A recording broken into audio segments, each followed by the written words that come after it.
right. We are back. Movie Cinema Film 2021 edition. We made it through the apocalypse. Yes. At least the first wave of the apocalypse. Mm-hmm. Who knows what's coming next? I would love to be stranded in a bunker with only access to movies and access to nothing else. I could also do that. Mm-hmm. And food, like water, obviously. But I mean, no other kinds of anything, just movies. I've thought about that with Twitter, how I want to be like locked in a room for a year with only Twitter.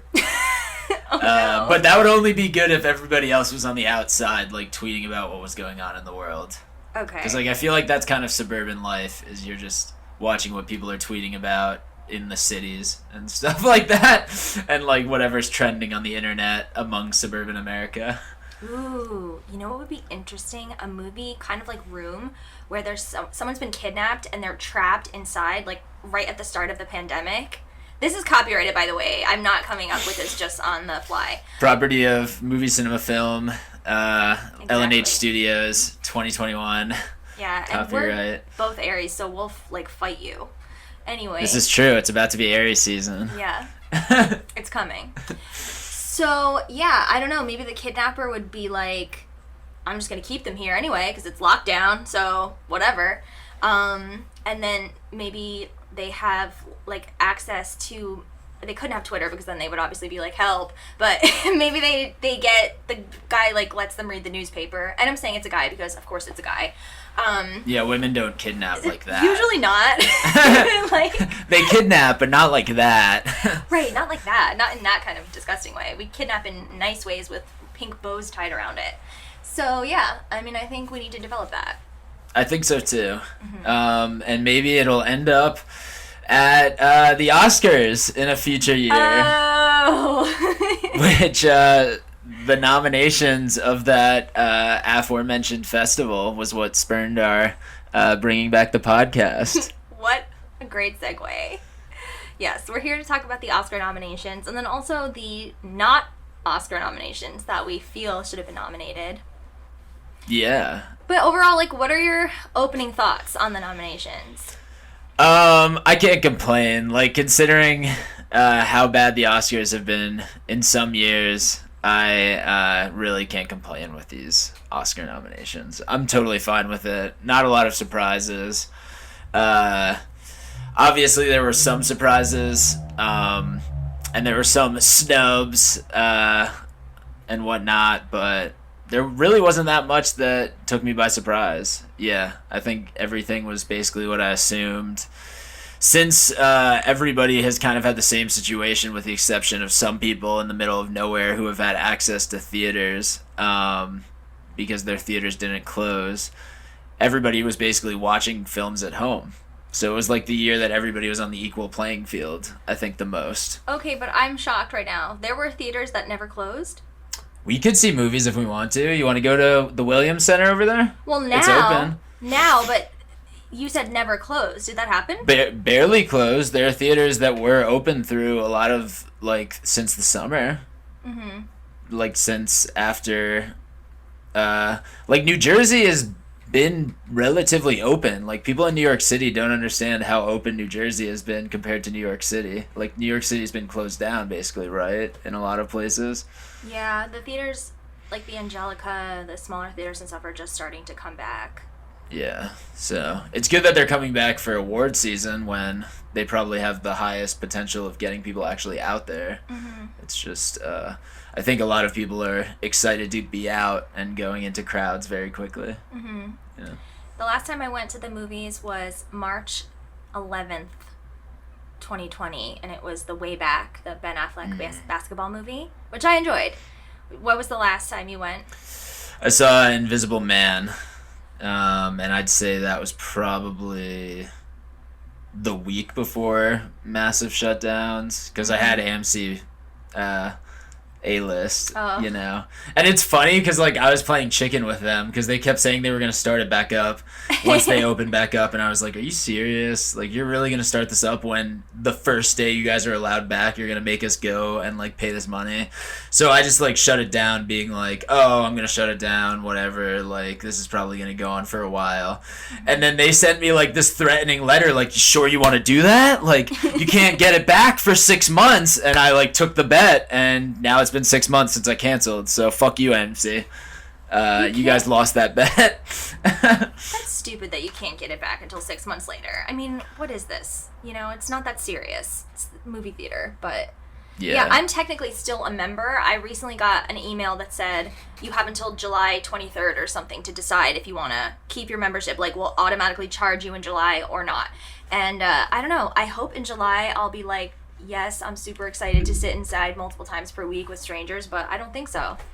Yeah, looking at these virus strains that are coming out, I'm assuming it's going to be a very short time until we're just like, yep, we got the Nevada virus, we got the strain from Nevada, we got the South Dakota virus. Like, we're just going to get it from different places, and it's all going to spread because everybody's just going on spring break because the flights are still cheap because the airlines are going under right now, so they're incentivizing people to spread the virus, basically.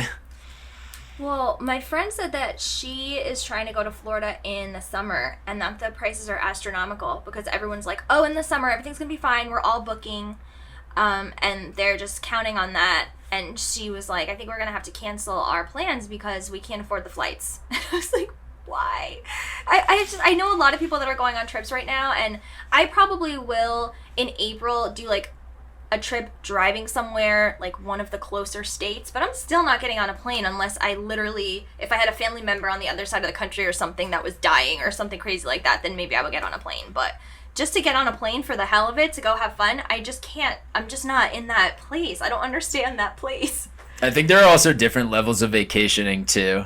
Like, I think there is vacationing where it's like, oh, I'm going into a hotel room, which is basically the same thing as, like, being in your apartment. Right. And it's like, oh, I'm going to a beach, which is, like, the same thing as, like, going down the street to a park. Mm-hmm. But then it's like some people go to the club when they, like, they're going on vacation during COVID, and I'm just like, all right, so you're doing something totally reckless that you wouldn't even do in your hometown just because you're just like, whatever, you know. Yeah. Like, they let it happen down south, why not, you know? I'm seeing so many videos of just like people on their Snapchat stories, people on their Instagram stories, just like, Jesus Christ. But hopefully, like, you get vaxxed and then the vaxes work.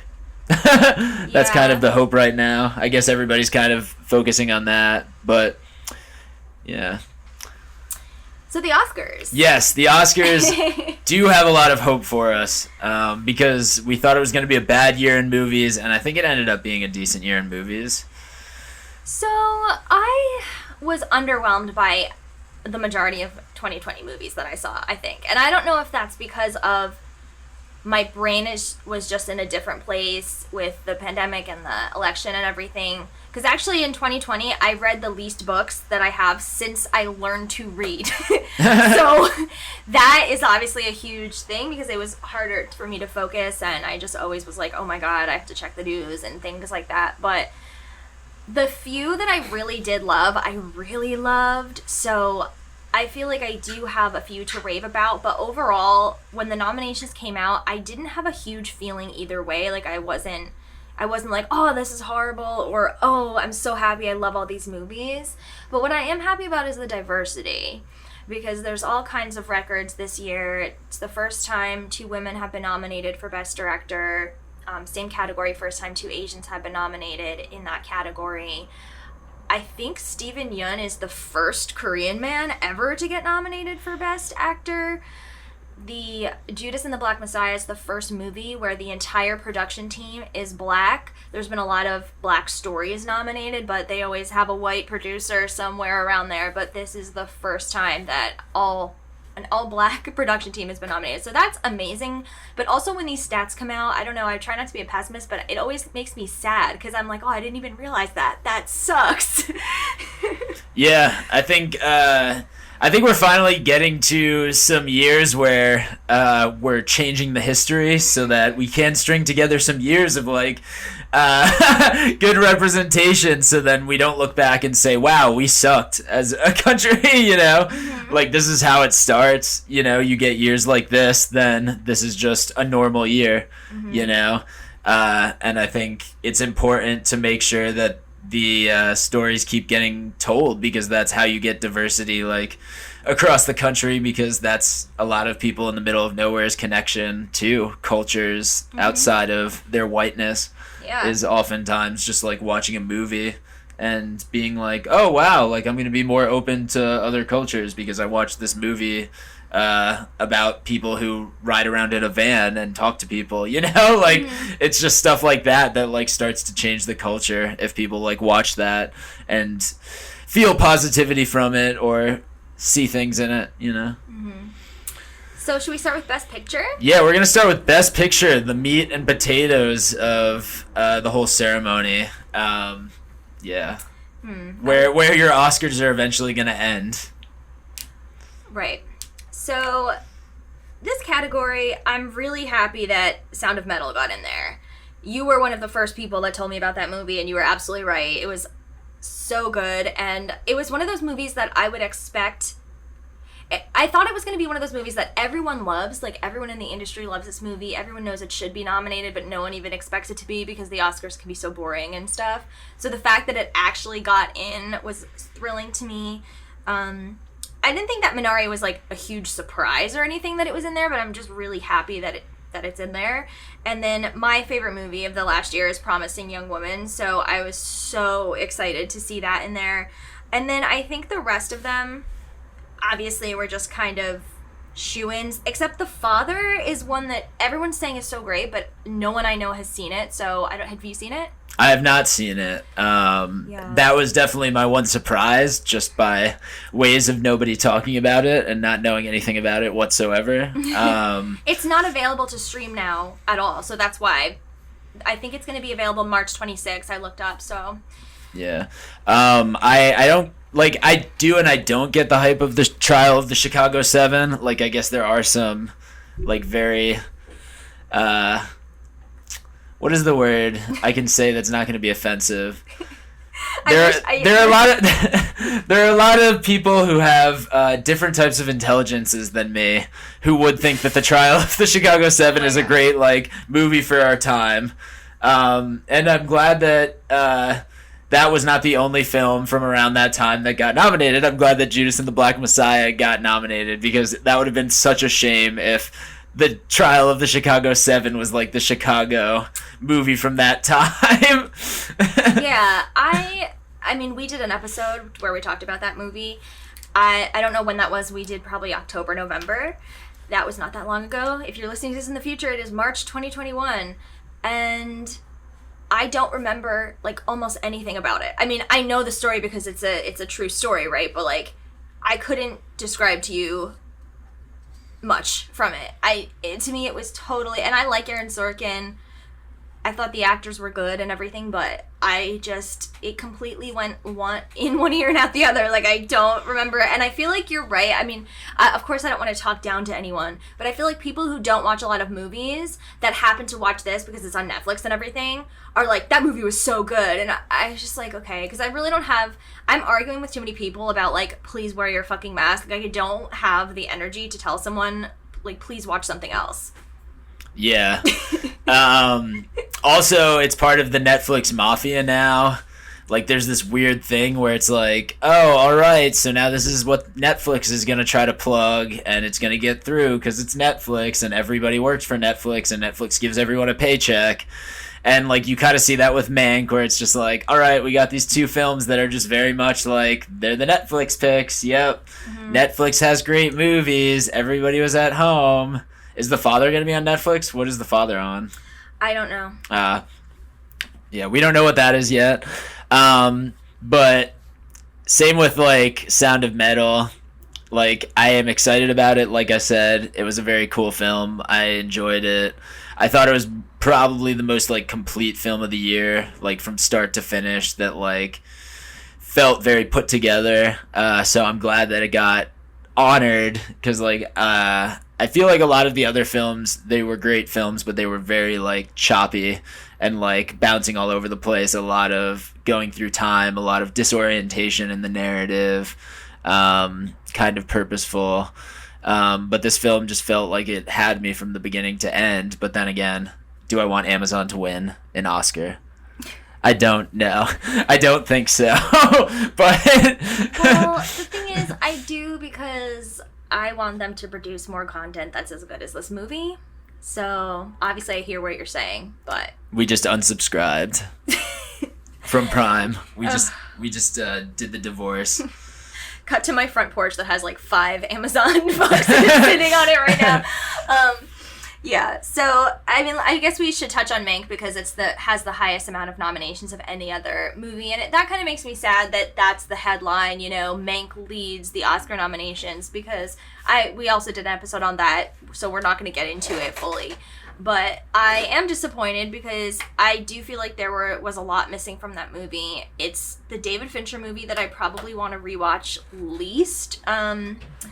So but my thing about the headlines around Mank is like it's fine. Like the fact that it got all those nominations and got the headline right now, it's fine. Mm-hmm. I think it's going to slowly work its way out of the conversation, like a lot of films that have won in nominations.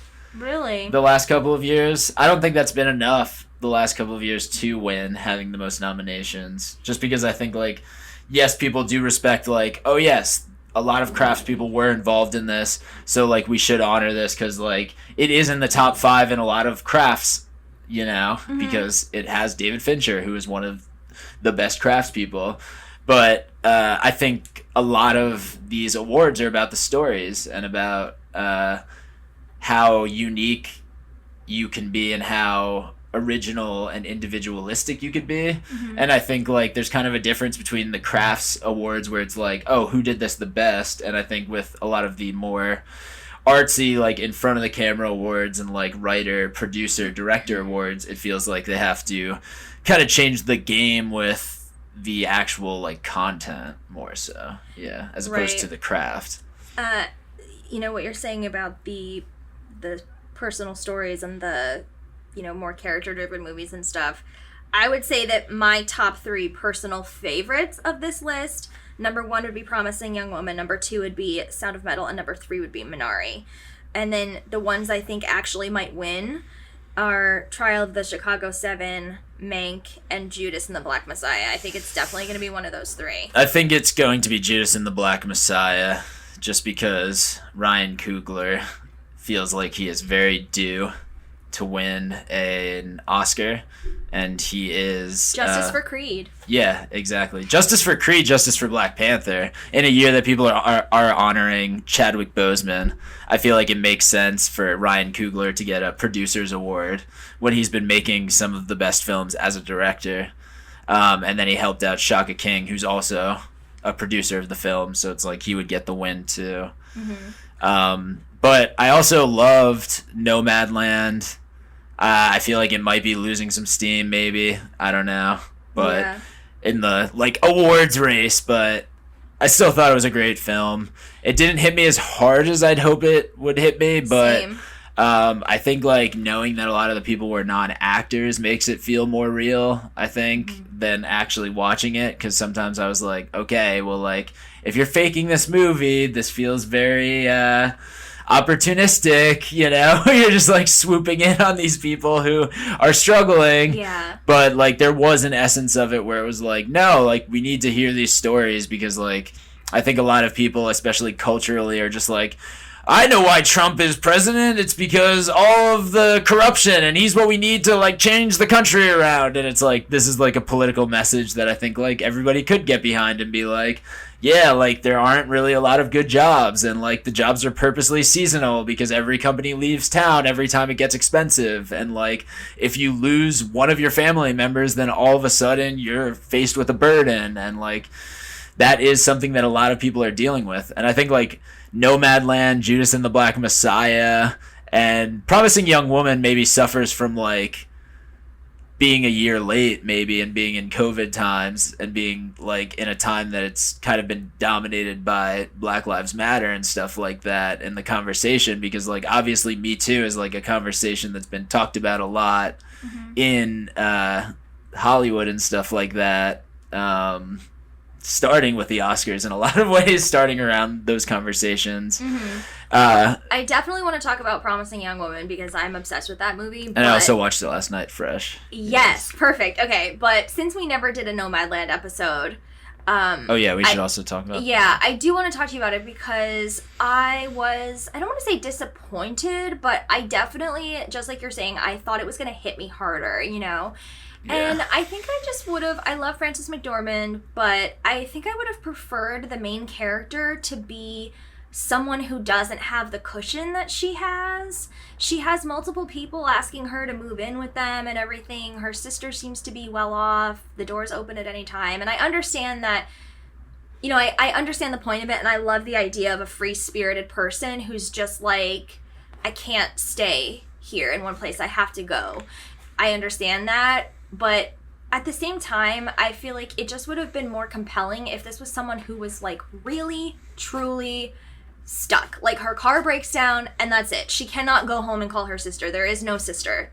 You know what I mean? And it's someone who's really on the road with all these other people and has to kind of go to one of the nomads and, you know, find a way to make it together with them or something like that, because they literally don't, you know, have those options. And I know it's not necessarily that movie. It is more of a movie that where it's like some people do just choose to do this, and it's not that they're totally broke or something like that. They're on it for the adventure or whatever.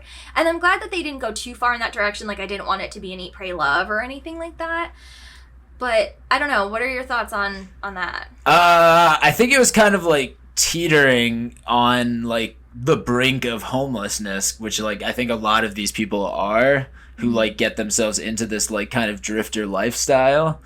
Like I do know a lot of people just like through film, through doing random gigs, who like they do like move around a lot. Oh yeah, I was living in Hawaii last week. Oh, I was living in Florida the other day. Like people are moving around constantly because they realize that like, oh, there is no such thing as stability. Like during the housing collapse, like my parents got evicted. Oh, during '08, like my parents got fired from their job. Like people are always feeling this now, you know? Like that's kind of the shared experience of America, is like, oh, my family was affected in one way or another by this economic collapse, you know? And then the few people who were lucky are in either a place where they're like, oh, the culture is shifting. Why are you guys shifting the culture? Or there's people who were lucky on the other end, and they're kind of like, don't understand why people are upset because they had it so good through these times. So I do think it is good that like they made the movie more relatable. Like Chloe Zhao could have made it about like somebody who's at their rock bottom more so. And like, I think the teetering towards the rock bottom is kind of what holds the film together.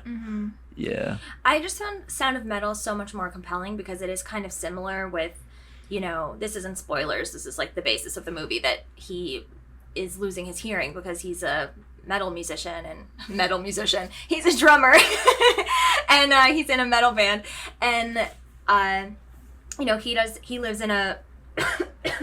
He lives in a van with his girlfriend, and he has to sell all of his musical equipment to be able to receive some kind of treatment. So that to me was like right away, that just grabbed me more than this. And they don't, in Nomadland, they don't reveal like at the beginning that she has places to fall back on, really. That's more of a like thing that evolves over time that you start to realize. But I really loved the David Strahan. How do I say his last name? Stray. You know what I'm talking about. The supporting actor from Nomadland. Yeah.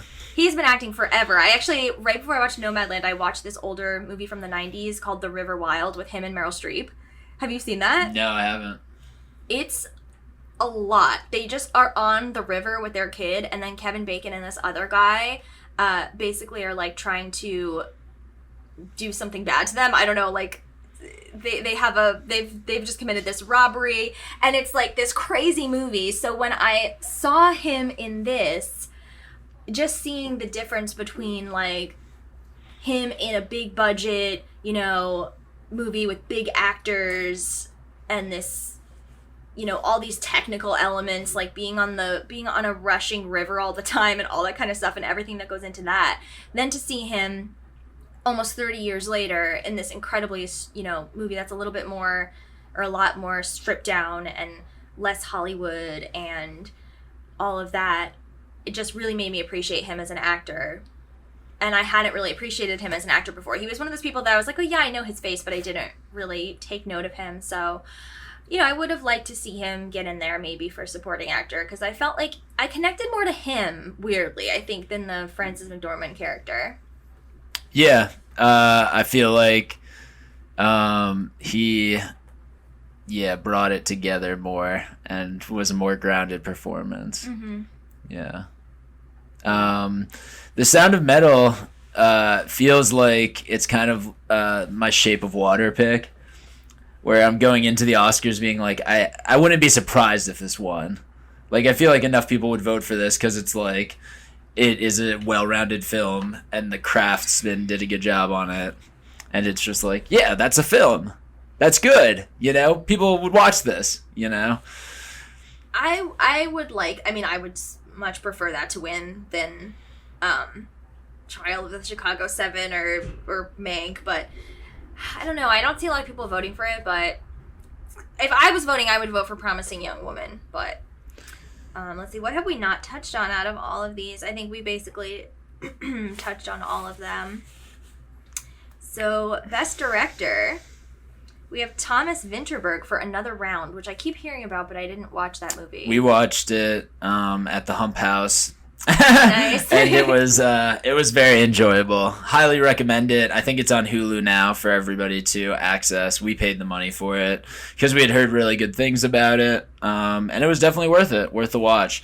We also spent money on Promising Young Woman. I'm just putting this out here that I support international film and women filmmakers. And I spend the money and don't illegally pirate all of my movies. I do support sometimes.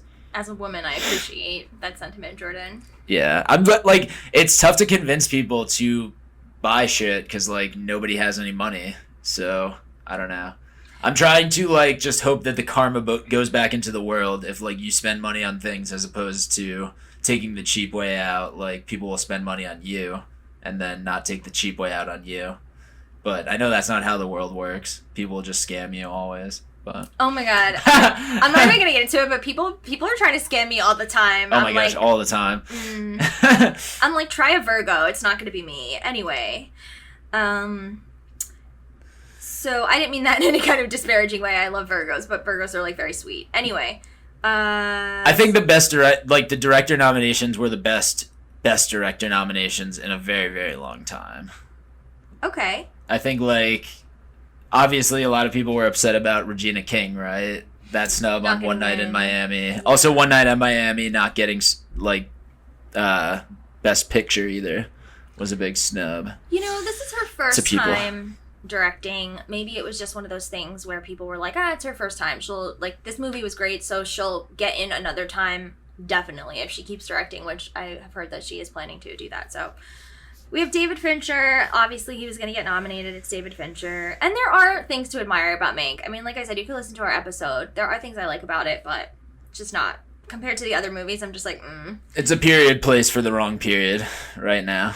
Yeah. So we have Lee Isaac Chung for Minari. And, I mean, I didn't necessarily know that he was going to get in for that, so I'm happy because I do really enjoy Minari. And... Chloe Zhao for Nomadland. Anytime a woman gets in, I'm thrilled, even if I'm a little critical of the movie. I mean, I'm so happy for her. And it's interesting that she, next year, is going to come out with The Eternals. Like, what a difference in production style. But anyway, we'll see how that turns out. Also, another reason why there's going to be a lot of money behind her campaign right now to win Best Picture for Nomadland. Right. And also Best Director, which I think she will win. You do? Okay, good point. Ooh, wow. Do you think she's gonna get toppled? Well, my thing is just like, I will not, even though, you know, I was happy with things like Moonlight winning and all of that, I still don't really trust the Academy. I still think that there's a lot of, like, people who are just going to be like, David Fincher, yes, like, check, you know? And really? Wow. Yeah. I'd be very shocked if David Fincher won for this. I mean, I hope not, but, you know, he's won enough, and he has enough, whatever. Has he won enough? Has he won Oscars? Well... He hasn't had his Best Picture yet. He hasn't won an Oscar before? Yes, he has. Social Network. Oh, Social Network. So it's like, I don't know. I mean, I know that didn't win Best Picture, but he must have he won an Oscar for something, right?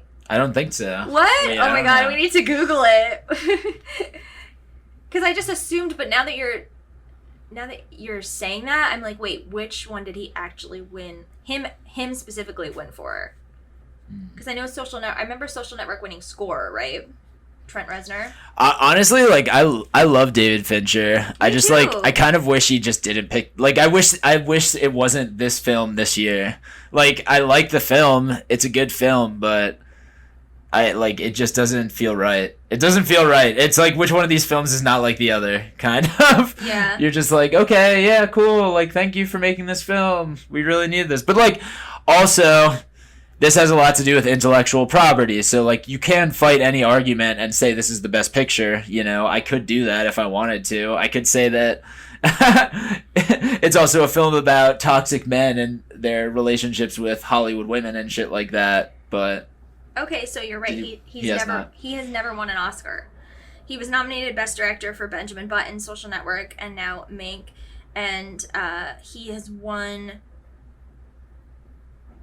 no, actually, they have a list of actors who have been nominated for being directed by him, but none of those people have won either.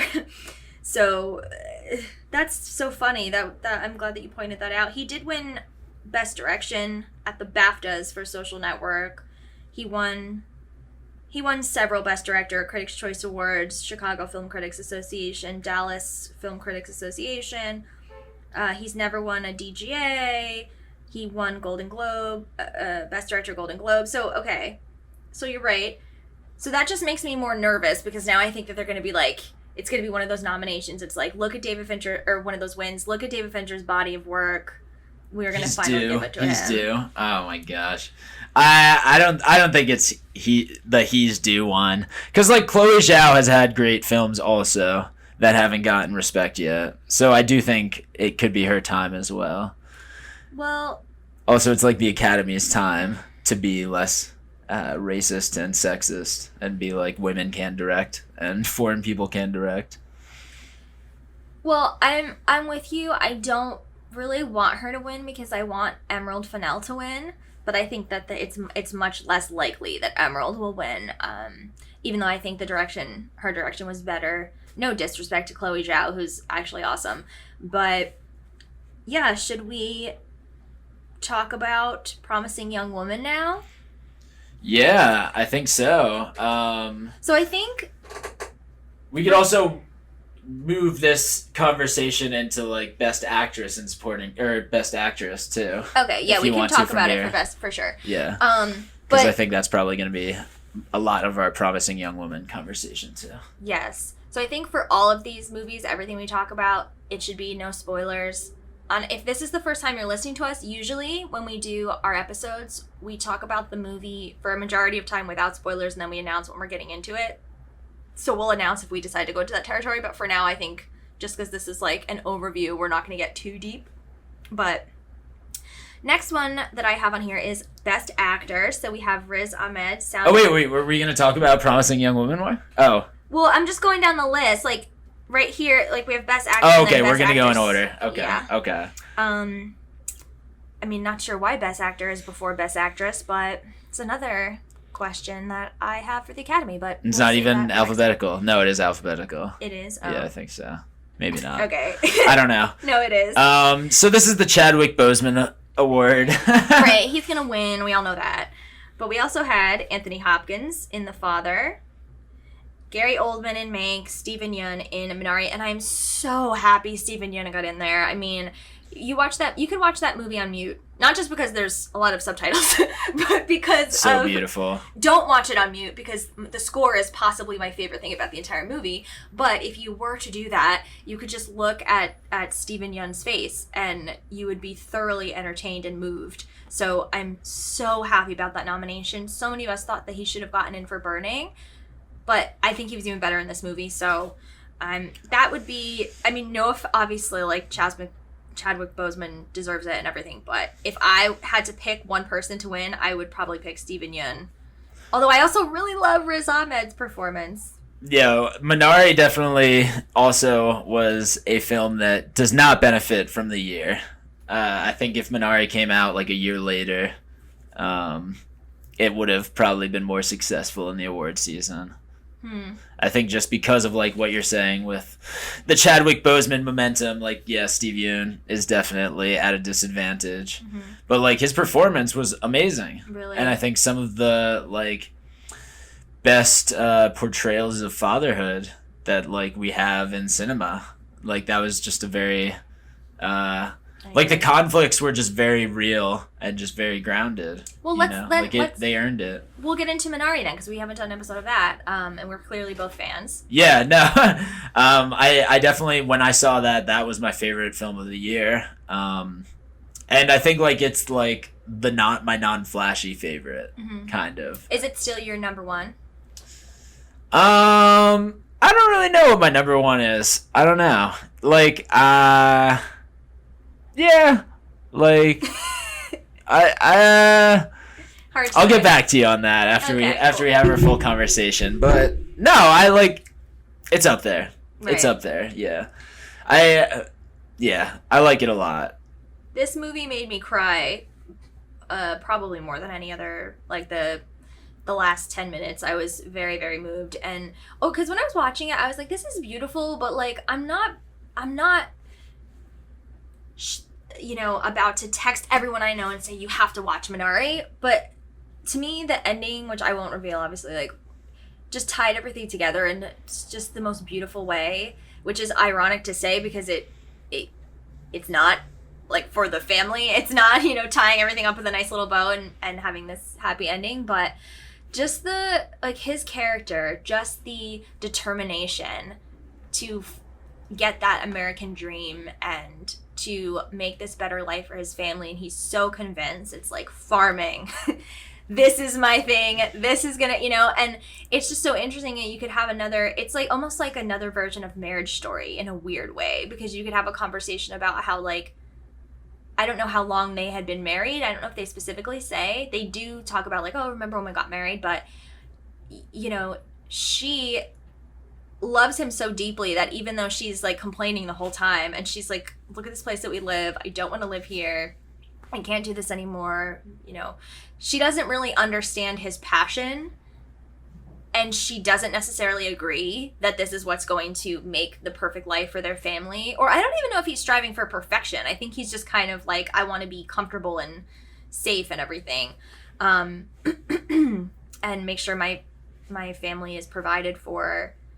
But she loves him so deeply that she just keeps going anyway, because it's like she might not. It's just a beautiful statement about love and marriage. Like, you might not understand what the other person is doing. You might marry someone with an entire understanding of them or what you think, and then as they grow and evolve and have new dreams and new things that happen, a lot of people just bail because they're like, oh, we grew apart, and it's like, I'm not saying you can't do that. I'm not saying don't get divorced under any circumstances, but I think it's really beautiful especially the way that the actress portrays the entire thing. I mean, she too, like the two of them and all the shots of the two of them, like with one of them in the foreground and one of them in the background, and they're not looking at each other. Unbelievable. Like so good and so powerful. And of course, like everyone always talks about the little boy and the grandma and all that kind of stuff. And that to me is great also. But the couple and thinking about just family and marriage and all that stuff was really what got me. And the score is so good. Yeah, once we strapped in for this film, it was just pure enjoyment and just like living out through this family. Just like the lifeline of a family, like timeline of starting a family and like moving to a new place, which like I think a lot of people I know for the most part don't like go super far away or anything. Like a lot of people live around where their parents lived generally, but I think there is something about like, oh, there's no opportunity here, guess we have to go be inventive and go somewhere else, which like also Nomadland had as a theme. Right. But it was just so nice to just watch a family and like get connected to a family. Like it felt like reading a novel watching this movie, more so than any other film I watched this year. Yeah. It felt like I was watching an interaction between characters that just got deeper and deeper as we went along, and just watching the kids grow up in front of our eyes a little bit. Yeah. So what did you think of the lack of racism? Because that seemed to be on purpose to me, because I feel like, you know, it was the 80s. And even now, I think that there would be a certain amount of racism when a Korean family would move to Arkansas. So I was surprised. I mean, it's not just that people were nice. People were extremely nice to them. I mean, so, like, very, very sweet. And it felt to me like that was a very specific choice not to make racism part of this movie. Yeah, I think also, like, when there is explicit racism portrayed in film, then that becomes a lot of the conversation of the film. So I think part of this was that they were Koreans who assimilated and did what they had to do to like make it, kind of, and like they still made their Korean vegetables and grew their Korean vegetables, mm-hmm. and like gave their Korean work ethic like to their business, you know. But yeah, I don't know. I was so touched when the women, they're at church and the women are talking to the mom, and she's like, oh, I'm sorry, I don't speak that much English, and they're like, it's okay, honey, we'll teach you English, don't worry about it. I was like, I wish that that's what people were like toward non-English speaking people. Oh my god. I do think there is ebbs and flows of racism too. You know, it depends on the wars that we're fighting at the time. You know, if we're not fighting a war against a country that doesn't look white, then usually we're not angry towards that other, like, color of skin, you know, as a collective whiteness country, you know. Like, a lot of it comes down to propaganda and stuff like that. And I think this film shows that, like, yeah, like, there can be positivity. Like, you could think that people are going to be really racist, but they could be welcoming just because you're hardworking, you know?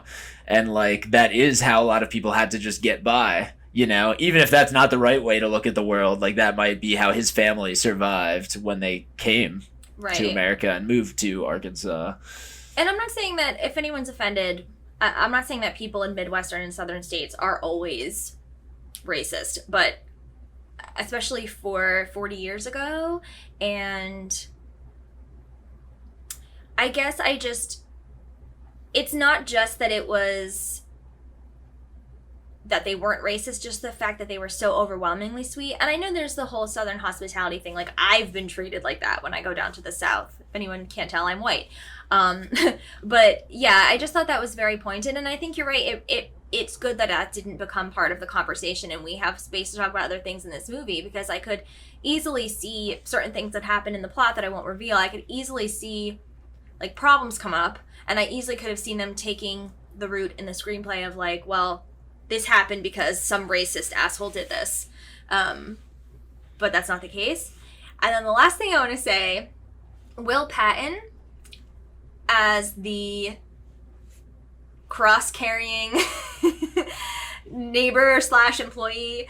I mean, he's one of those guys who's just in a million movies, and every time he pops up, I'm like, oh, that guy, like, he's always great. I love him. But I really was, I mean, I was basically transfixed by everyone in this movie, but just how disheveled he was, and how in some ways enigmatic his character was, and then in some ways you're like, no, I know exactly who this guy is. You know what I mean? It was kind of a blend of that. So yeah, just an amazing movie overall. Just definitely watch that movie. But also to comment on something from before, it only had one producer, so like really? All of this movie was thrown together with one producer. So like their ascent, I guess, like, when you make a good enough film and A24 buys it, like, you're going to be in the conversation for the Oscars, you know? Yes. But it is still, like, a very crazy feat when, like, you look at all these other Best Picture nominees who have, like, 3 or 4 producers minimum on them. One producer and a woman. Yes. Christina Oh, what up, girl? Yeah, so there's a lot of great storylines, you know? It makes it look like Hollywood's diverse. And I think, like, when you don't have normal times, when only, like, the richest people can get all the good jobs because you have to get the internships that are free, internships that don't get paid, and they're in the most expensive cities in the world, so you have to have your parents pay for your apartment even in order to do these internships. If that is not the way that the world works, if we're shooting regionally where, like, young people live, where people in the film industry live, as opposed to making them commute, making them work for free for so long, I think that's how the industry changes, you know? And, like, you saw how if money wasn't getting thrown left and right at, like, corporate people who ever could get their face in front of people first, how Hollywood can change a little bit. Like, in a year where it could have easily become, like, I don't know, a weird year where we were force-fed corporate bullshit because that was the only stuff that was possible. I think it is good that we're shifting a little bit and projects are moving around the country. And I think you're also seeing, like, the shift of Hollywood moving to Atlanta in a lot of ways, which makes Hollywood blacker than it was in, like, a very competitive LA. Yeah, and I think we do that had every white person in America goes out there to be famous. Yeah, I mean, I think we have Oscars So White to thank partially. I mean, I think we should really mention that because that, I think, really intimidated people in the Academy, and I don't think they just voted because they were afraid of being called racist, but I think it really did cause people to look at this a second time and say, you know, people claim that they love black entertainers so much, and, you know, why can we only award Denzel Washington? You know what I mean? And why are there never any black women that are nominated for any kind of technical categories and things like that? Why? You know, it's not just about, okay, Nicole Kidman is nominated again. You know what I mean? It's like the technical stuff too is, I mean, and I love Nicole Kidman. She deserves to be nominated a lot. But you know what I'm saying? Just someone like that who's always nominated and always getting in. And it's like there's just so many beautiful stories out there if you're willing to actually look for them and pay attention. And right now it's so great because you don't really have to look that deep because some of them are actually nominated this year. Yeah, and I think that is kind of how Hollywood operates now. Is very different than the past because it used to be the major agencies had control over everything. The major studios had control over everything. And, like, they still do have that much power. But I think all of those powers know that they could get taken down at any point, like, if they aren't being diverse and, like, letting an equal stage for different voices come to the table, you know? Because that's really who's at fault, you know? Because, like, Joe Schmo on the street who doesn't have any money and just, like, buys a ticket to whatever comes to his movie theater isn't at fault, you know? It's those studios that don't promote their diverse stuff, their diverse content that they buy at Sundance, you know? All of these studios had independent wings that were producing kind of diverse content, but then they don't promote it, and then it doesn't make money, and then they say that the diverse content didn't make more money because it's a self-fulfilling prophecy that if you keep putting Tom Hanks out there and you keep putting Tom Cruise out there, they'll keep selling tickets because you keep putting them in front of everybody's eyes time and time again, and you don't let anybody else get in front of people's eyes until they're the only person that white America knows, you know, and they don't know anybody else. Yeah, I mean, even though I didn't see News of the World, I'm definitely guilty. You know, anytime Tom Hanks breathes, I'm there. But at the same time, I feel like if I tomorrow won $1 billion in the lottery or something, I would just go around to film schools, and not just like NYU and Cal Arts and shit, but like random film schools and that aren't in the news all the time, and just go up to a person of color or a woman and be like, hey, you probably aren't going to get a lot of chances in life, and I want to see what you want to make. Like, what do you want to make? And then just give them $20 million. Like, do it. Just go make it, because I mean, I also, obviously, yes, I would donate to people that are dying and people that need clean water and things like that. But arts is important to me, and I think that these stories are really important. And I think that stories made by people of color and women actually do end up saving lives in the long run, or even the short run. If you make a movie and then 2 years later you're at the Oscars promoting it, it's like some kid in the middle of nowhere who's, you know, getting their car windows smashed in because they're one of the only black kids in town, might find some hope from it and decide that they don't want to kill themselves. Like, the shit is real. Yeah. So shall we go into Best Actress in a Leading Role? Yes. All right. We had Viola Davis, the titular Ma Rainey, Andra Day of the United States versus Billie Holiday, Vanessa Kirby of Pieces of a Woman, Frances McDormand of Nomadland, and Carey Mulligan of Promising Young Woman. So I want Carey Mulligan to win, and I will go out into the streets naked with a torch that's on fire because I really want her to win. If anyone's interested in that. So yeah, I mean, I can't describe the levels to which I was moved by this performance. I'm really curious to see Pieces of a Woman. I haven't watched that yet. Did you? I feel like I started it and we did not like it. Oh. But I'm not sure. I might be wrong. There's that one. And isn't there another one with women in the title that I'm forgetting that I really want to watch? That Promising Young Woman, Pieces of a Woman. And then there's one other. You know what I'm talking about? There definitely is. It's escaping my head right now. Yeah, It'll come back to us probably. But yeah, the United States of Billie Holiday is getting such horrible reviews, but really, yeah, but she did win the Golden Globe, so it might be one of those situations. What are people saying they don't like about it? Because like I watched it and I didn't hate it. Why is it getting bad reviews? Just because it's like over the top with her drug use and stuff like that, and it just makes her out to be very drug usery. So before I watch a movie, I don't really like read the reviews because I don't want anything spoiled and I don't want my opinion too skewed.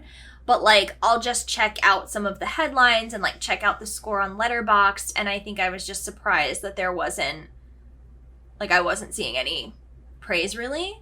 So maybe this is one of those scenarios where people aren't crazy about the movie as a whole, but you just cannot deny that this person shined. So I don't know, how did you feel about her performance? I fell asleep on it and then like picked it up till the end after, and like I thought it was good. Yeah, I thought it was a great performance. I do think like it was over the top in some ways, like the film with the drama. I'd say like some of the drama was over the top, but like the music and like the oh my gosh, can you believe that somebody who had this song couldn't sing a song? Like, oh my gosh, could you believe that? Like, it does, like, hit you over the head with that. Like, can you believe this? Like, somebody, like, all of you white nationalists who are complaining about free speech right now, like, there's a woman who couldn't sing a song, you know? And I think there is something about that. But I think also people feel a certain way about Lee Daniels also. Right. I feel like there are people who are either Lee Daniels fans or there are people who are not Lee Daniels fans. It's so funny. He's one of those people that really is polarizing because some people still talk about him as if he is a god and someone to be so respected and admired, and then other people are like, ugh, like what a hack, you know? I don't know, and I'm probably somewhere in the middle. He's never been a favorite filmmaker of mine, but I think he's a competent filmmaker. I mean, I've enjoyed some of his films, so I don't know. But let's talk about Promising Young Woman. Definitely, it took me a long time to catch on to the tone. So, like, I will say, if you guys are going to be watching this film very soon, like, take your time with it. Like, you're buckling in. It's going to be a film. Yeah. Do not read anything. Do not have any prior thoughts going into it. Except what we're saying right now. We're going to say non-spoilery things. Exactly. But the reason I'm saying this is because I want people to trust me that I'm not going to, like, say anything that's going to mess up your experience. I went in knowing almost nothing. I just knew that the little parts of the trailer that I had seen and the aesthetic of the movie and the fact that it was directed by a woman and starring Carey Mulligan, I loved the posters. Like, I loved the title. It was just really compelling to me without even knowing the basic plot of the movie. Like, I did not know what, like, I don't know what I watched. It wasn't a full trailer. Maybe it was a teaser because I didn't know the basis of the movie, which I'm not even going to say, but there's something that, you know, Carey Mulligan's character, I don't even know how to say, I don't know how to describe it without saying it, but I think what you want to say is this film is going to be very benefited by random viewership and like the cult following it's going to get once it's available for free. Yeah. Because I think being behind a $20 paywall is very intimidating to a lot of the people who would really enjoy this film, because I'm assuming a lot of people who would enjoy this film are sitting alone in their house at night, you know, and like they just want to watch this film and they're like, oh, I want to watch this film, but then they're like, $20. I don't want to spend $20 right now. I would spend $10 for this film. I would spend $5, but $20 right now by myself is a lot. Yeah. But I think the college crowd will stream this nonstop. I think this will become like people who are going to college right now. This is going to become one of their favorite films. I don't know if that's maybe me being out of touch with young people, but like I feel like it is like definitely a great film and definitely a classic film. I don't know if it accomplishes everything full on, but like without Carey Mulligan, like this film can't hold together just because it's such a tough part to play and it's such an ambitious concept for a film, I think, for the director to take on. Well, this movie to me is more powerful and unforgiving and compelling than I can really describe, and definitely in different ways than I've seen before. And there are things in this movie that are shown, or maybe just the way that they're presented, that I have not seen before. And there were a couple of times in this movie where I literally like gasped and put my hands over my face, and that barely ever happens to me because I watch so many movies. I've probably said this before, that like, you know, it's not that I'm a genius and all-knowing person, but it's like when you watch so many movies, you just know what's going to happen. It's just like so many people don't try to push their story to the next level or push their characters to the next level. It's just like, so for lack of a better word, basic. And this movie completely is not that. I truly didn't know what was going to happen, and it was so unpredictable. And without giving away too many plot details, the movie deals with sexual assault and the trauma that results, and not just the trauma on the person that it happens to, but people that love that person and entire establishments around that person and lawyers that had to deal with what happened to that person. And it's just, it shows the web of people that you are affecting and hurting and ruining their lives just because you need to feel powerful for a few minutes and get off. It's insane. So I thought the cast also, like I can get so into the plot if we were doing a non-spoiler episode. I actually did that with my friend Timmy. After you listen to this, if you want to hear a 3-hour conversation, I think like the first 45 minutes are no spoilers, but then we literally dissect the movie. It's called In the Queen's Throne Room. Queen with Kween. Yeah, so we did an episode on that a few weeks ago. But so if you want to hear like my detailed spoiler thoughts, please listen to that. But the cast is this ensemble, and most of them are famous. Like most of them are people that you know. But they're not really doing these flashy acting roles. They all kind of have their place in the movie and have their purpose. And each one is so perfect. My favorite might be Alfred Molina, who plays a lawyer. And his character goes in a different direction than what you might think. His character deals with the situation in a different way than some of the other characters do. Some of the other, like there are some characters in this movie that their behavior disappoints you to think about the time in your life that your chest and your throat and your heart dropped the most. It's like that kind of disappointment that you feel for certain characters. And then other characters impress you a little bit. And then other characters, maybe you're not really sure what's happening there. But since we're talking about this is the Best Actress category, Carey Mulligan, man. I mean, I think we all know that she's given so many good performances at this point. I feel like people are always talking about, oh, Amy Adams. When is she going to get the Oscar? I agree. I love Amy Adams. But Carey Mulligan is another one that time and time again, she doesn't seem to do these throwaway movies that no one cares about. It's like every single time she's on screen, she's just killing it. And this movie to me was her best performance. Just the look on her face during certain traumatic events. There's a scene where she's looking at a phone, and that's all I'll say, and I just could watch it a billion times. Like, if you're a student of acting at all, you will just fall down after that scene. Like, I was just so beyond moved, and you're just seeing this person who's like so done, like they're just so fed up with the way that people are and how cruel people are to people that are the most vulnerable people, because they've been taken advantage of in such a disgusting, like unimaginable way. And she's just like you're witnessing someone whose brain and heart and soul is just like fracturing before your eyes. Like you can't save her because she's so traumatized.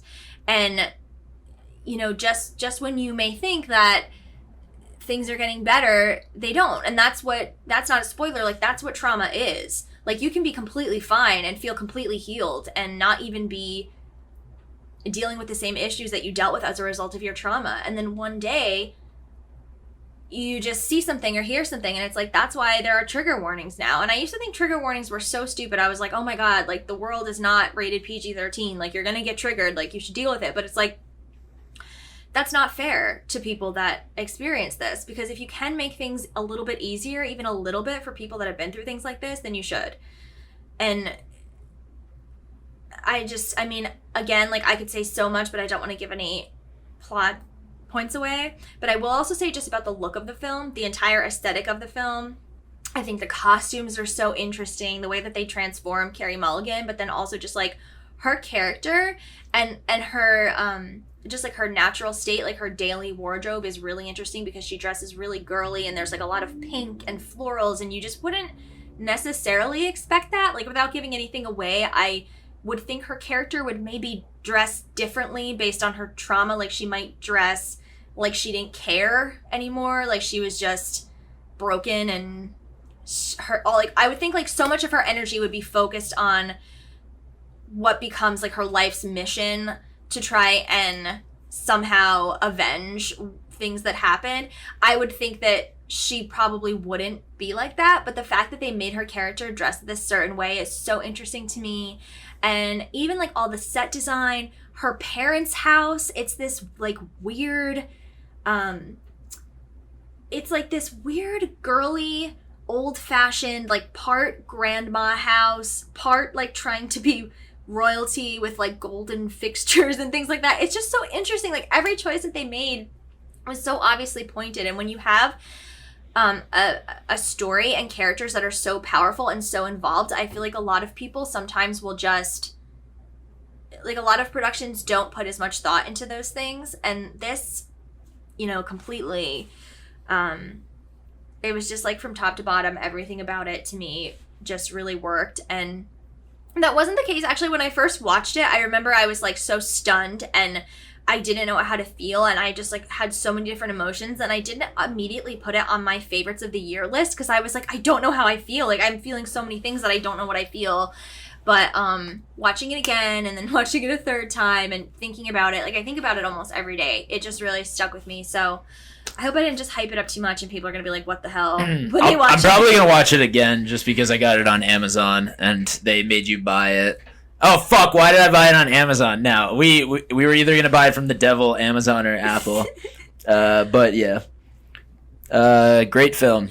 I think a lot of men should watch this film because I don't think they realize the consequences of their actions and their consequences of objectifying women nonstop and how that culture leads to situations like this, because kids as like the terminology that's used a lot in this film, like, don't understand what's wrong and what's right because of the culture that's in front of them, and it takes like adults to explain what the right culture is, you know. And if you're being very sexualizing and aggressive and misogynistic like that rubs off on generations, and that's how we have the people we have right now who are like very terrible men. Yeah. Like, yeah. And it might seem unsexy to, like, ask for consent, but just do it. It's really not that big of a deal. Because, like, when I'm talking about the disappointment and stuff, it's like every woman knows that feeling. And I'm sure a lot of men know it, too, because men are predatory against other men.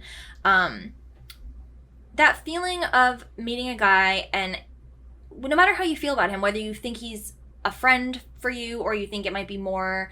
or it is more at the time or whatever, every woman has gone through that where you're like, you think, oh, maybe I can feel safe with this one. Like, maybe this one isn't going to scare me. And then, unfortunately, that's not the case. Like, that's another thing that this movie just portrays so well. And so it hurts, you know?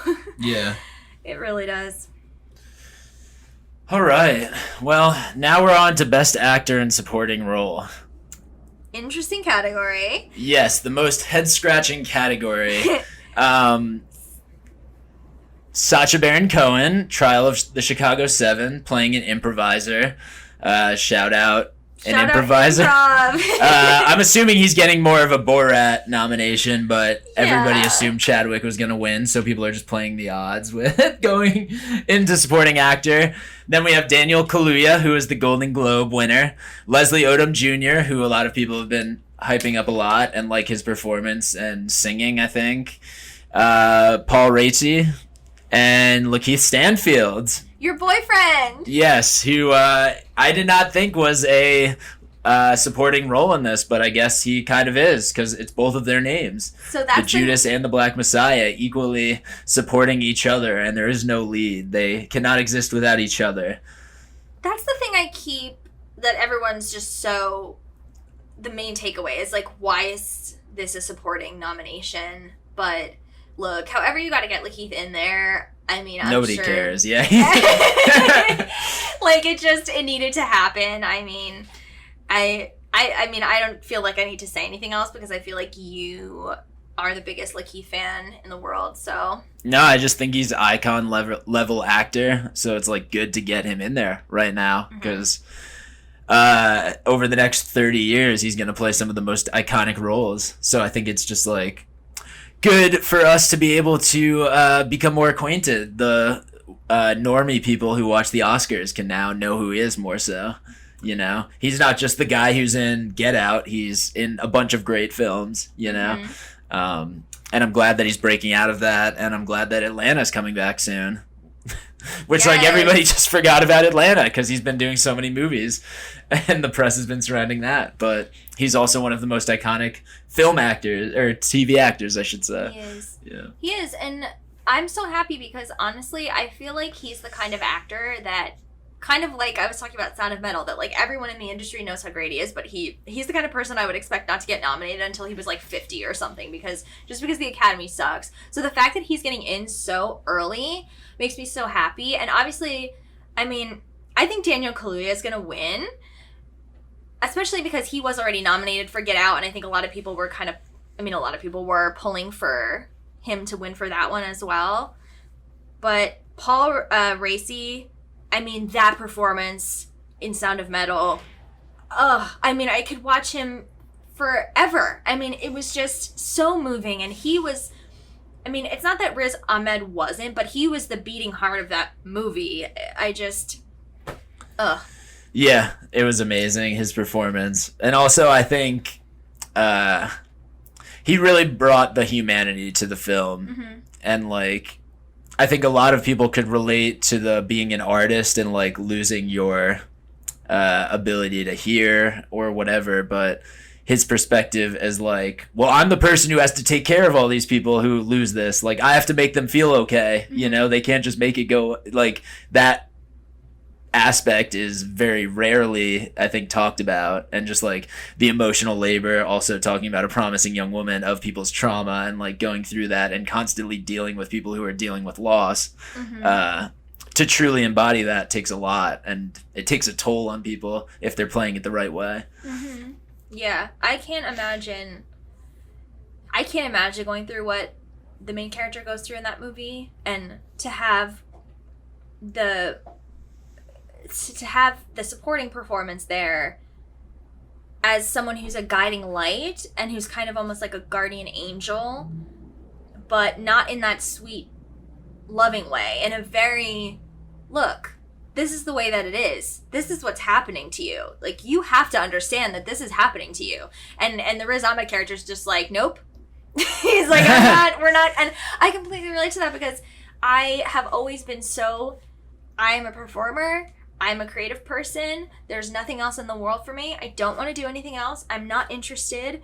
Not even an option. And if I was losing something, I mean, I'm not a musician, so it probably wouldn't be my hearing, but if I was faced with this, I don't even know what I would do. I would probably want to die. Like, honestly. So that movie just affected me in so many ways, and I love this performance. I don't think it's going to win. I think Daniel Kaluuya is going to win.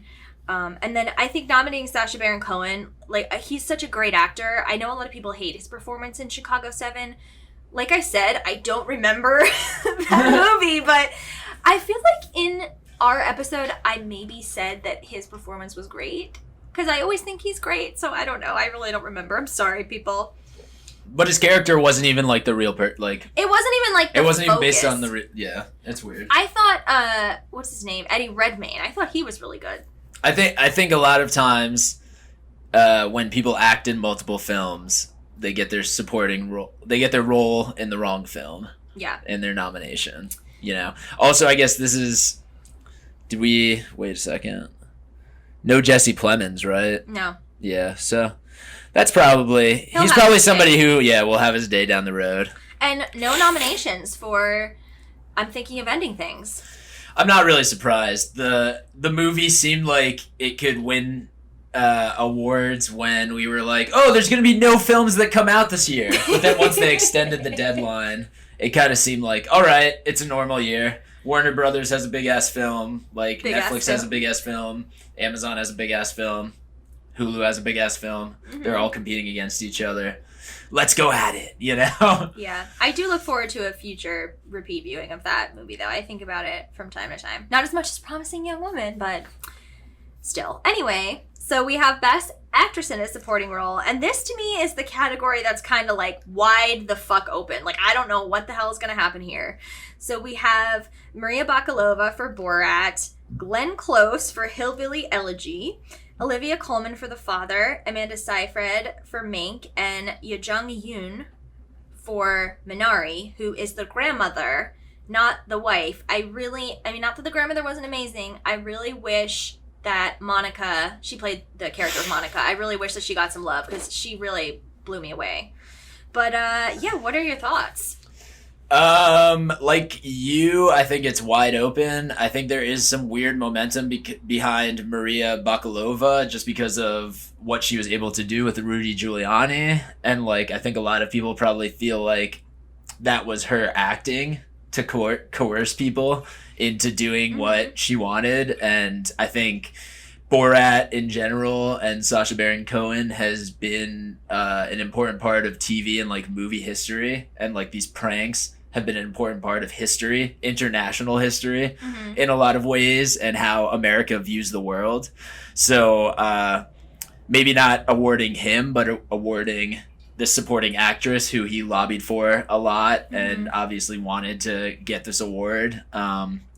Because, like, he's already shown that he could do it, but to have somebody else come in and do it, and also a woman be able to do this, because there's not really a lot of women who do, I think, like, that undercover, like, I'm gonna get one over on you comedy. Like, that's kind of been capitalized on a lot by men. There's a vulnerability to what she does that's really important. And, I mean, the risks that you take, even just, like, emotionally, like, and holding it together the way that she did, and just portraying that like that young girl who just has to be pretty, and that's her focus, and that's what she's all worried about, and what her dad is obsessed with and stuff. And, the scenes with the, what was her name? The woman who's now rich because of this movie, or at least, like, there was a GoFundMe. She plays, like, the... What was she? I forget what her name was. But, I think it's definitely... I don't know. I think it's definitely a possibility that she wins. Not not absolutely, but it's a possibility. And then I still haven't watched Hillbilly Elegy. Me neither. When I told Jordan that I was going to watch it just out of like morbid curiosity, he was like, I'm not watching it. And I was like, okay, I respect that. But I never could really bring myself to turn it on. And, you know, a lot of people are saying that had this nomination not been here, they wouldn't even have thought that she would get nominated. But now, since the nomination is there, some people are saying this is who's going to win because fuck no, she's not going to win. People are saying this. I mean, this is what I'm hearing.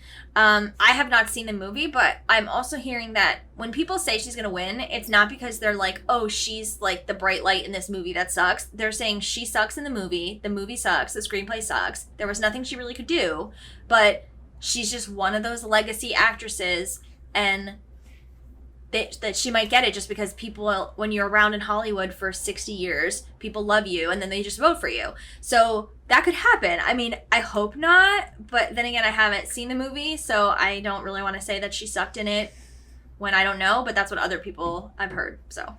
I think there's also, like, a lot of, like, the big momentum, kind of, like, Glenn Close and Olivia Colman have been in everyone's mouth the past couple of years. I think there are people who are tired of Meryl Streep dominating and being like the queen of, she's nominated every year, you know, like there are people who represent Glenn Close who's like, Glenn Close deserves this. There are people who represent Olivia Colman who's like, Olivia Colman deserves this. Like they do just as much. They work all the time, you know? So I think there is an aspect of like, oh, we got to make sure they get in there just so that they're put into the history and like yada yada, and they're probably not going to win, you know? Meryl Streep, no nomination for Let Them All Talk, which I would say is fair. I mean, to me, that wasn't like one of her best performances. She's always great, obviously, but to me, like, Glenn Close is awesome and so talented, but like, I don't know, I just feel like this nomination is so weird because, yeah, she's getting older, but she's not like 85, right? Where it's like, oh, this might be her last chance, you know? So I'm just like, really, like, we don't think that Glenn Close is going to do any better work in the next few years? No, I think she will. I think it's Ron Howard. He produced the film, so he has to get some kind of consolation prize for the film. And it's like, oh, what's something that we could definitely get nominated for? Best Supporting Actress. Let's do that. Because, like, people hated this film. Yeah. Like, people said very bad things about this film. Also, like, the novel itself is very, or the... Is it? It's a novel. It is a novel officially. Is very controversial itself, you know, because like a lot of people were like, "Oh, this is the solution to understand Trump voters," and then there were other people who were just like, "Why do we need to understand Trump voters? Like, why? Like, I don't understand this. We have issues too. Like, why are we just adapting to their issues? Like, and like, I think that's how a lot of people felt about the film. But hopefully, it's not fetishizing because we haven't watched it. We don't really know. I think nobody would be upset if Yoo Jung-yoon won. I feel like that would be a great win. Mm-hmm. It would be a great win. I don't think that Olivia Colman is going to win, even though I haven't seen that. I just feel like she just recently won, and I'm sure she's great in the film, but like, it's kind of whatever. I do think Amanda Seyfried has a chance. My sister.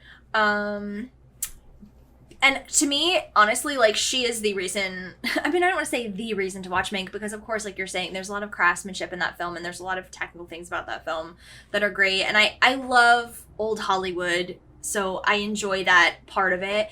But to me, her scenes are the ones where I'm really, like, paying the fuck attention.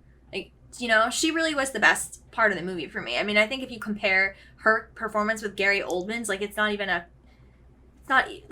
close. I mean, not that you shouldn't like put actors against each other like that when you're playing two completely different people, but I don't know. For me, I do think she has a chance. I mean, it's weird. I think basically, like, I could see any of these people winning except Olivia Colman. And again, that's not based on talent. It's just based on I can't Oscar see Glenn politics. Close. I don't think Glenn Close is going to win. I don't think Glenn Close wants her name on this victory. I don't think she wants that. It's just so funny that, like... She won for the wife. She got the wife. No, she didn't. Didn't? Oh, she lost? Olivia Colman won. Oh, I thought they both won. Oh, my God. No. I'm so stupid. Wow. That's wow, the I'm such a thing. bad host of this. Good host, bad host. Hosted by Tim Barge and Jordan Freed 3 years ago. No. Wow. So after that stupidity, this is a comedy podcast. Chill out there. It's not a fact podcast. It's a comedy podcast. Everyone relax. All right. Best animated feature film. I've actually seen the most of these, I think, out of any other topic. Really? Besides, I've only not seen Onward, I think. I also haven't seen Onward. The only one out of these I've seen is Soul, actually. Word. Well, to give you guys a good summary, Wolfwalkers is great. I don't think it's gonna win just because this is America, and just like I feel like there's gonna be a lot of American money behind Soul winning, and I feel like Soul is pretty much a lock. Soul just is like gonna win. like the culture wants Soul to win, you know, like that is really where we're at. Like especially with a lot of people dying in the world, like I think there's a lot of merits to putting a film like Soul just into the zeitgeist because it's just like like. This is like the kids' film that's about dying, and like a lot of kids probably lost their grandparents and parents and stuff through this, you know? And it really makes you think, like, what is the purpose of being a human, you know? And like, I think there's a lot of people who definitely got detached from it for whatever reason. Like, they didn't like the animation, they didn't like the like abstract world that was talked about, but I think kids will like that shit. I loved the movie. I think Soul is great. Do I think it was like perfect? No, but I found it very moving. I found it very funny. I thought the jokes were genuinely good, especially the Knicks joke. Shout out to New York. Over the Moon also has similar motif. It does deal with death, and it does deal with kind of going into a fantasy world to like deal with loss or a situation. And I think that also could be the long shot to upset Disney, but I don't think this is Netflix's year to like upset Disney in animation. No. They could definitely play that one year, and like I don't know if splitting happens in the Oscars, like whether Onward and Soul would split, but like I don't think anybody's voting for Onward over Soul necessarily.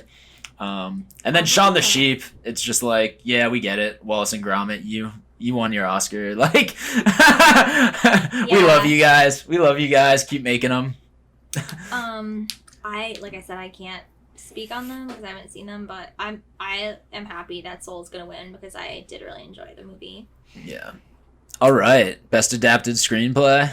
Okay, so Borat's the first one here. Also, how are these all adapted screenplays? So, apparently Borat is an adapted screenplay because it's based on characters from the first movie, so it is adapted from the first movie. So that's kind of a shady little loophole thing, I feel like. I don't know if this deserves a screenplay nomination. Is there even a screenplay? I mean, I'm sure there's a treatment, there's an outline, but there's no screenplay. What? Yeah, this felt very much like it was an improvised film in a lot of ways, but they probably did feed some lines that they wanted to be said, and they did some storylines. Watch Beware the Horn. Yeah. The Father, which we still haven't seen, so we can't really talk to it. Nomadland. Which we loved, but also... Will it win? Do we know if it's going to win? I think this is the most likely.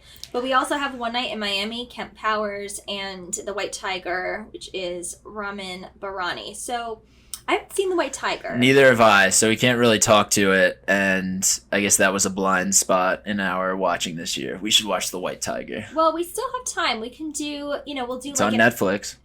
Oh, it is? Okay. So we'll do an Oscars episode when the Oscars actually happen, and then... by then, I usually try to be a completist. I try to see as many as possible that are nominated, so we'll probably have more thoughts for you then. When are the Oscars? April something? I don't know. We don't know. Eventually. We don't Yeah. even know when the Oscars are. This one does feel kind of wide open. I guess Chloe Zhao is the favorite, right? Yeah. Just because it seems like she might be even drifting away from some of her other wins. Like it could be Nomadland wins everything, or it could be Nomadland wins like one or two things. I feel like. I don't know. We will see. April 25th. Word. That's so weird. The Oscars are almost in May. That's so weird. Yeah. Anyway, so next we have... Original screenplay, my personal favorite. Oh, take it away, Jordan. Judas and the Black Messiah, an original screenplay based off of real life. Minari, Promising Young Woman, Sound of Metal, and The Trial of the Chicago 7. I mean, obviously I want Promising Young Woman to win. And we want to chop off Trial of the Chicago 7 and send it to jail. No! I mean, I'm a fan of Aaron Sorkin. I really enjoy the way that he writes, and I enjoy most of his work. This movie is forgettable. And I think we can just move on from that. Promising Young Woman, I think, was the most inventive screenplay, so I think it does deserve the crown. I don't know if it'll win, because, like, also you could see, like, Kenny and Keith Lucas, people who have given a lot to the entertainment industry. Wow, now they're nominated for something like this. Whoa, they could just make a history movie? That's crazy. Who would have thought? Like, I don't know. I feel like they have potential with that. And also, Minari is just a great script. And Sound of Metal. Right. But do we go off of inventiveness? I want Promising Young Woman to win this so bad because it's not just, like, the screenplay is a very, very, very important, like, highlight of this movie. It's not one of those things where I'm just like, oh, the whole movie's great, and it's like the screenplay really is a standout, so I guess we'll see. So then we have Best Original Song, and I literally, like, I don't know any of these. I don't know these these We could just songs. skip this one. Honestly, we didn't watch Eurovision. That kind of came and went. I think it was a little too tone deaf at the time. Maybe people will come back to Eurovision. Wait, is that the one with Rachel McAdams? And I've been meaning to watch that. Will Ferrell. Yeah. Yeah. Speak Now, Leslie Odom Jr. in a year that Hamilton came onto streaming. Do you think Leslie Odom Jr. wins for One Night in Miami? Probably. Yeah. I feel like people want him to win. Yeah, that to me is the most likely.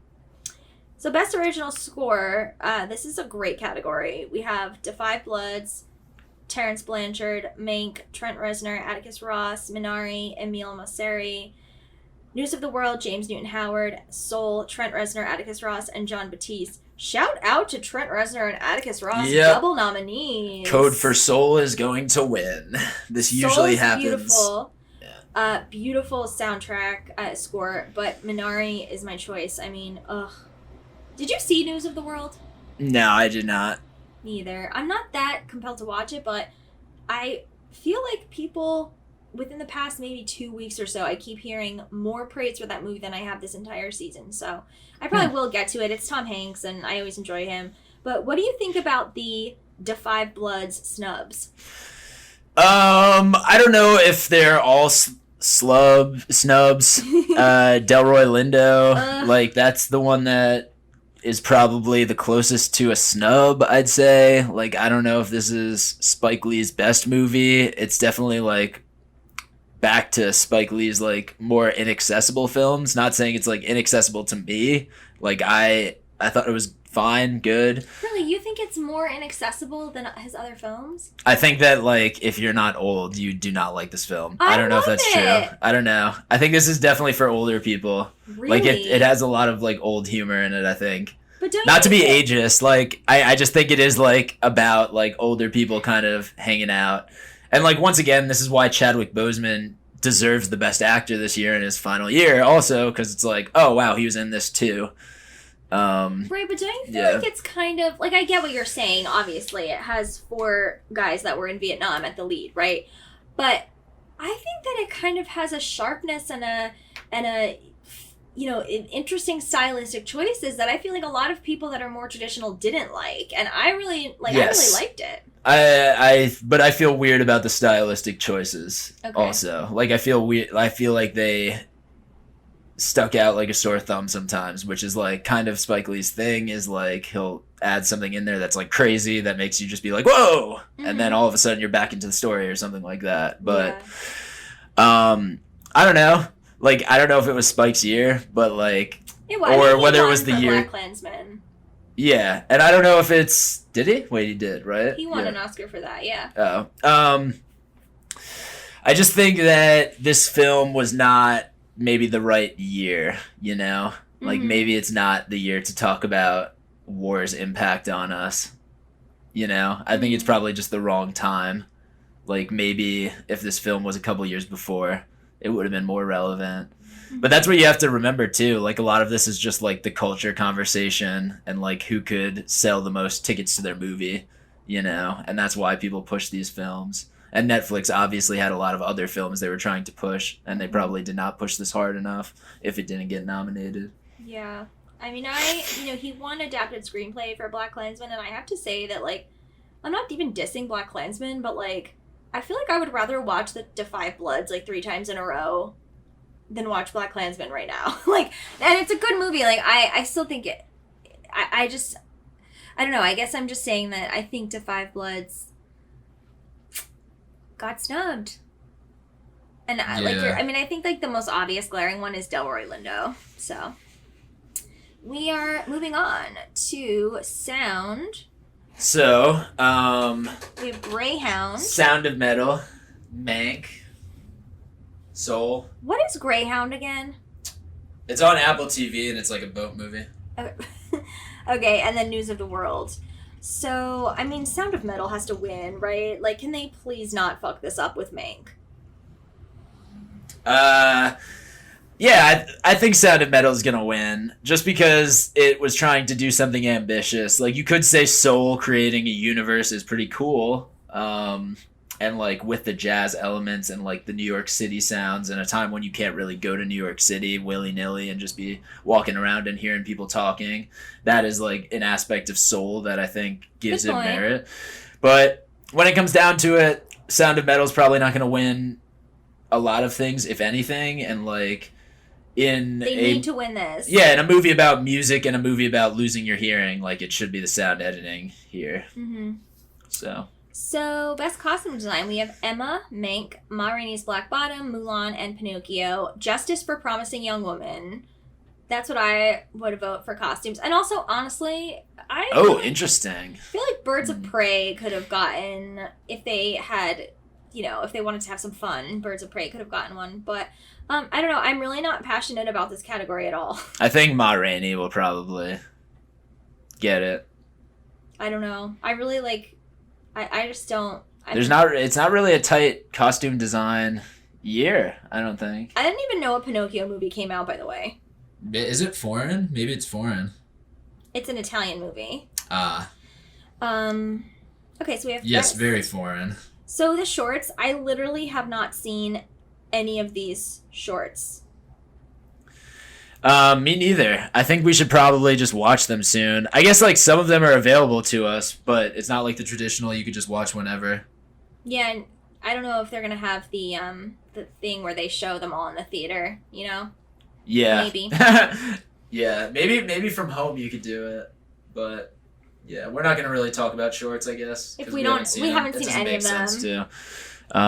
Best cinematography: Judas and the Black Messiah, Mank, News of the World, Nomadland, Trial of the Chicago 7. So this is actually a very interesting one. Yeah.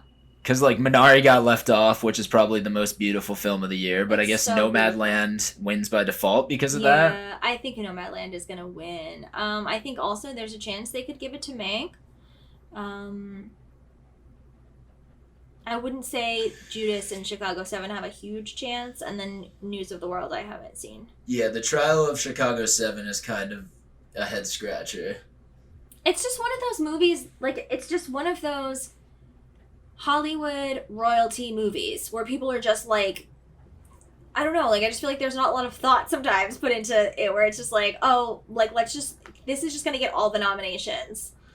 I think also it's a reflection of, like, the movies that guild watches and that those craftspeople watch, which is probably a heavily male-dominated field, the camera department field, also. So, once again, I have not seen any of the documentaries or documentary shorts. The documentaries that I watched My Octopus Teacher I've seen. And how did you feel about that? It's good. It's interesting. You could watch it on Netflix. Highly recommend. Time, I think, is on Amazon, and that's just, like, dark, and I think it's, like, prison stuff. I've been really meaning to watch that one. That one looks really good to me. Yeah, that could probably win, although Crip Camp is an Obama-backed film. Mm-hmm. So there is part of that makes you think Crip Camp might win. I don't know anything about The Mole Agent. I don't know if you know that. No. And same with Collective. I don't really know Collective either. So I guess I'm going to be searching those out soon. I know you probably will too. I like docs. Yeah, me too. And I'm surprised that Dick Johnson Is Dead didn't get nominated because I felt that had so much buzz. And when I watched it, I wasn't blown away, but oh my God, is that movie like heartwarming? And did you watch it? Yeah, it was good. I think its biggest flaws were just like the whimsical nature of it. Like it felt like it didn't do enough at times compared to some of these other films. I think some of these other films were just broadly like taking bigger stabs at things, and I think this film was really good. Dick Johnson Is Dead, but like it was just about that exercise that she was doing, kind of. Right. It's really entertaining though, and that this guy Dick Johnson is just the sweetest little angel. Like your heart will just explode, and you'll call all the older family members in your family and say, I love you so much. Okay, so we have film editing, The Father, Nomadland, Promising Young Woman, Sound of Metal, and Trial of the Chicago 7. I mean, once again, I want Promising Young Woman to win, but I could definitely see, I think that Nomadland or Sound of Metal, probably. Nomadland would be crazy because it's Chloe Zhao, the director of the film. Yeah. Edited it. Mm-hmm. So I honestly feel like she might not win because of that, but I don't know. I don't know whether they would err on the side of she deserves to win or they would err on the side of she doesn't deserve to win. Because, like, there is part of me that's like, oh, she's not even in the union. Like, we're going to give her an Oscar for editing when she's, like, the director. She's not giving a job to somebody who she could give a job to, you know? Mm-hmm. Which is, like, sometimes how people in the Academy think, you know? But I don't know. Nomadland, Sound of Metal, or Promising Young Woman, either one of them has great editing, I think, and has, like, a very stark pace. Yes. I don't know. I don't really have, like, a final... I mean, I don't know. I want to say that Nomadland is the front runner. But also interesting that they didn't nominate Mank here, right? Very, very interesting. International feature film. I am trash. I only saw Another Round, so... I haven't seen these. Everybody just has to see Another Round, and then I'm going to see Collective, because that is a doc. And then there's a lot of other good stuff there. The Man Who Sold His Skin, Tunisia. Ooh. Quo Vadis, Aida. Bosnia and Herzegovina. And Better Days from Hong Kong. Right.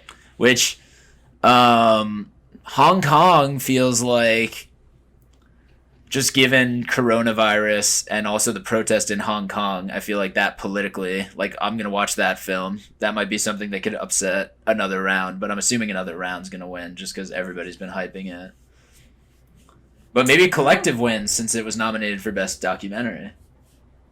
Possible. That's interesting that they nominated it in both categories. So we have Best Makeup and Hairstyling. Emma, Hillbilly Elegy, Ma Rainey's Black Bottom, Mank, and Pinocchio. Give it to Emma. Give it to Emma. I didn't watch Emma. Did you? I fell asleep on it. Okay. Terribly boring. I really like Anya Taylor-Joy, though. Congrats to her, because she's been winning awards the past month. And looking amazing while doing it. I don't know. Makeup and hairstyling. I mean, it has to be Ma Rainey or Mank, right? I was thinking Emma. Wait, for hairstyling, makeup? Makeup and hairstyling. I think Emma could possibly win in that more so. Well, maybe not. Never mind, actually. I feel like Emma's more the costume design winner. It's a classic costume design winner, right? Like it's you know, the period drama. Yeah. No, you're right. Maybe. But for actually just like if you're not looking at outfits and you're looking at Ma makeup Rainey, and hairstyling, yeah. I would say Ma Rainey over Mank, just because so much of Mank it's a lot of men, you know, and I feel like, I mean, not that, I don't know, I don't want to say because it's mostly men, but I just feel like men in the 1930s, like there wasn't that much variation there, whereas like Ma Rainey's Black Bottom is more alive to me when it comes to makeup and hair. Yeah. Production design. The Father, Ma Rainey, Mank, News of the World, and Tenet. What do you think? Give it to Tenet? I don't know. I still haven't watched that. I just can't. What do you feel about that movie? You watched it, right? Yeah, like, I think it deserves it. It was the highest scale and, like, the biggest, like, effects. And it didn't... yeah. Does it deserve visual effects or does it deserve production design? I don't know. I won't spoil Tenet, but, like, the phenomenon that Tenet relies on requires a lot of production design. Okay. The only way that Tenet works is through production design and visual effects, you know? So if they're going to reward it for that, they should, you know? But does it work? I don't know. I just can't watch it. I'm not the biggest Christopher Nolan fan, and like, wow. I just can't. Because even people that love him are like, oh, it's his most perplexing, like, you know, too many ideas, not enough exploration of them kind of movie, and I was so confused. And people that normally love him are saying, no, I was so confused. It's like, I can't. But anyway, we have our last category, which is visual effects. So, Love and Monsters, which I've not heard of. Heard of it, but I can't picture it, so I don't know about the visual effects. The Midnight Sky. I was so disappointed with that movie. Oh my god. I still haven't seen the end because I fell asleep, and I was fully intending to watch it the next day, and I just never did. I love George Clooney, but what the heck? Did you watch it? No, I didn't. It's really not good. I mean, it had so much potential, I feel, but no.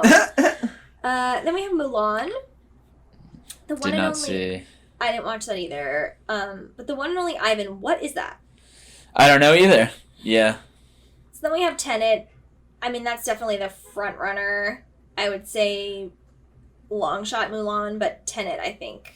Right? They did some crazy things. I don't know how much they actually reward people for crazy things, but yeah, Tenet is the craziest special effects that have ever been done, I think, in movies. Ever? I don't know how they did this shit. You have to watch the film just to see like how they did the special effects. There's a lot of like time warps and shit that you're just like, how is this happening? Yeah. I don't know. It definitely takes like the twin stuff to the next level. You know, like a lot of films have experimented with like twin special effects and like compositing a twin who's not really there, or like having an actor play themselves to nobody actually being there and they just put it in afterwards. This whole film was like that. So there's a lot of stuff. Yeah. That makes me want to watch it a little bit more. Yeah, no, I thought it was a great film. I think it just suffered from like the hype train. Right. If it just went into theaters, people would have been like, this is just sick, I'm spending money on it. But instead, people are like, this wasn't worth it. I had to pay for it at home. Why didn't you just let us have it in the theaters? Like, everybody's just upset at him. I like the, that you're adding to that impersonation. Yeah. And we're getting to the end of our episode, I think. Yes. It's a pretty long episode, but we definitely made it through. Thank you so much for listening, guys. Send us your thoughts at Movie Cinema Film on Instagram. DM us. We want to know, have we offended you with our shit opinions, or are you are you excited by them, or what's the situation? We should probably plug Late Night Hump. LNH Studios. You can check us out at latenighthump.com/podcasts for all of our other podcasts. Please subscribe because it just helps us to get more sponsors in the future. Also, we just released Knock, which is our newest short film, on our Patreon. So you could subscribe to that at Late Night Hump. Or no, sorry, you can't subscribe at Late Night Hump. You can subscribe at patreon.com/Late Night Hump. patreon.com/Late Night Hump. Patreon.com/Late Night Hump. Sorry, guys. I have not been sleeping a lot. Very busy. Yeah, it's almost Aries season. There's no sleep. So, yeah, no one humps like you three. And then you also can listen to my podcast, the Ashlee and Jessicast, which is a pop culture nostalgia podcast based on the careers of Ashlee and Jessica Simpson and other crazy shit that was happening in the early 2000s. So that's available everywhere podcasts are heard. And we'll see you next time. See you next time. Bye.